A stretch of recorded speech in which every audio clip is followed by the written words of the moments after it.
guys. I'll wait a second to see if anybody else hops on. Today I'm talking about why I started vlogging is what I'm going to talk about today. I got my notes like I did last time and made things go nice and easy. I have Max down here. I'll show you. He's in this Lily-Boo bassinet. And he's holding my charger, so to take that away from him. And he's just playing with, he's like one of those love every ball drop things. And then the triplets are upstairs in Isla's room. If you guys saw yesterday, she got a new bedroom because we had our loft converted into a fourth bedroom. And so they're up in her room playing because it's only been set up for a couple days. And so she's like pumped to have her own room, and the boys are super curious about it, but I'm sure you can hear them in the background. My husband was off on Monday when I did my first live, and he's working today. He's working here in the home, but I don't expect him to like come out and grab them. So they're playing upstairs, but you probably hear them, and someone will probably come popping on over at some point. All right, so let's get started. How I started a blog and why. So I feel like always kind of been into, I don't know, like typing thoughts and sharing information. When I was, I don't know, maybe like 11 or 12, so like a preteen, my dad and I went to this computer show at a local community college. So if you're local to me, it was at the DuPage, what is it, in Glen Ellen. What is the name of that community college? Like the College of DuPage. So we went to like a computer show, and we bought a computer, like CPU, like the tower.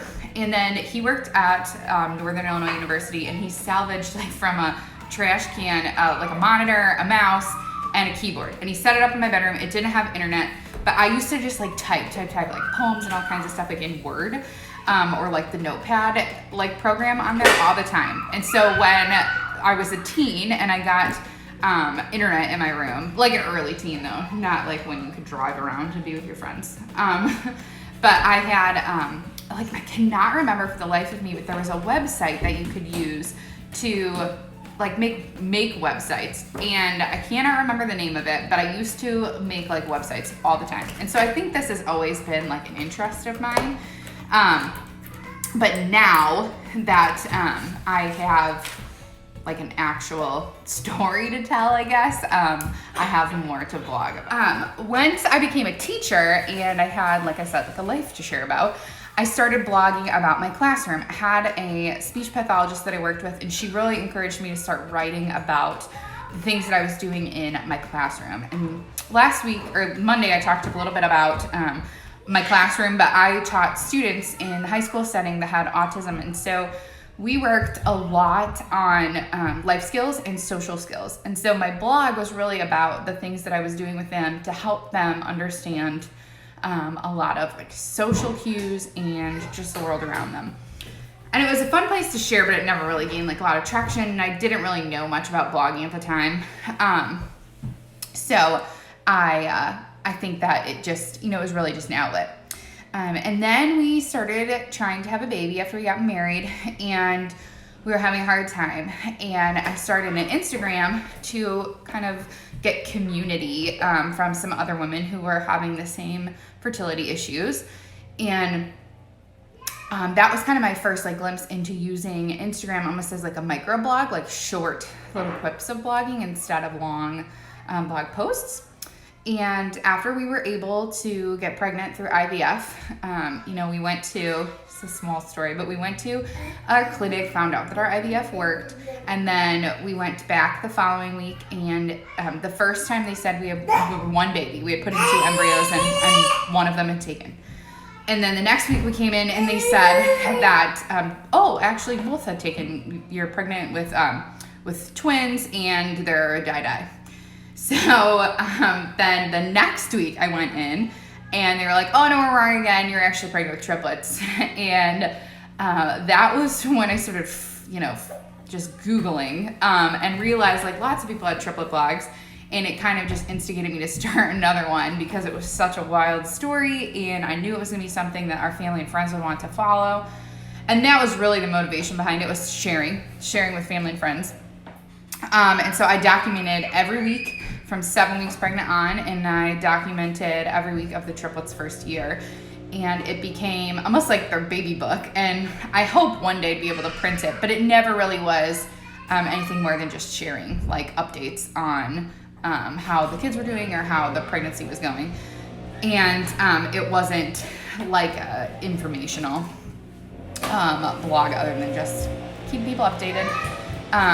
So when the triplets turned 1, I knew that I wasn't going to be able to continue to do like weekly updates. You know, anyone that's a mother knows like that first year is crazy and they change so fast. But after that, you know, things will slow down a little bit in their development.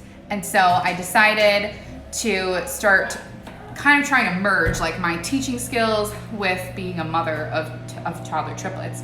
And the blog since then has kind of just gone through like so many transitions. It was called 3 Times Blessed, and I ended up getting pregnant with 4th baby. And so I knew that it couldn't stay 3 Times Blessed. And also I did not want him to have to ever feel like he was in like the shadow of being like a triplet sibling, because that was so cool and he was just a singleton.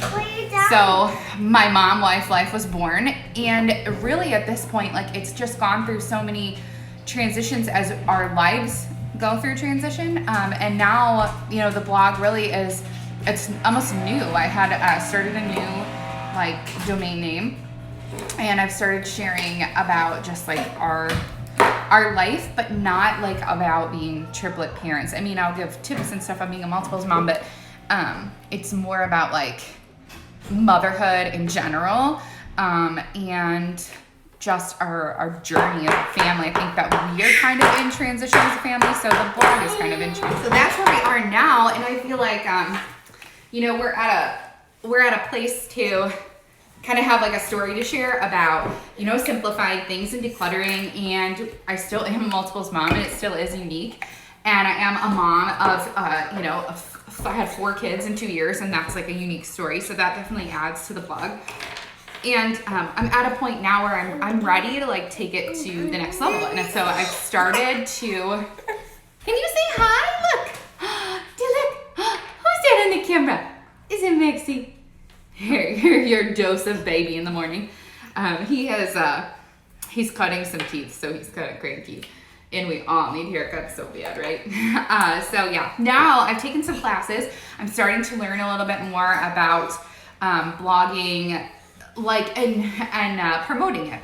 So it's kind of where I'm at. I've got some really good resources. And so one thing I want to share is I am going to share a blog post kind of similarly about the same thing, like about where our blog started and where it is now. But if you are interested in starting one too, or starting an Instagram that can kind of go in the direction of like growth, I put together a freebie, and so I'm gonna post on my blog either later tonight or tomorrow. Just kind of depends on like what my kids allow me to get done. But I put together something for you guys so that you could also have the same resources that I've used and used to grow. Because at this point now I have over 6,000 followers on Instagram, and you know, my blog is still kind of a baby, but it's accompanying, you know, the Instagram, and so it's got the opportunity to be seen by the 6,000 people that follow me. So yeah, I don't know if you're laughing at the baby, but he is pretty wild right now. So I think that that freebie should be helpful to anybody who wants to start, and that way you don't have to like, you know, find and research all the same things that I did. Max, what is going on? All right, I'm gonna start wrapping it up because I can see I have a baby who is just ready for a nap, who is not happy. Yeah. But I'm going to post a blog post tomorrow along with the recording, and also just share that journey again in type. So I think that's it, right, Max? Are you ready for a nap? Yeah. All right, we're going to log off now. I hope that you guys are able to check out the blog. Bye.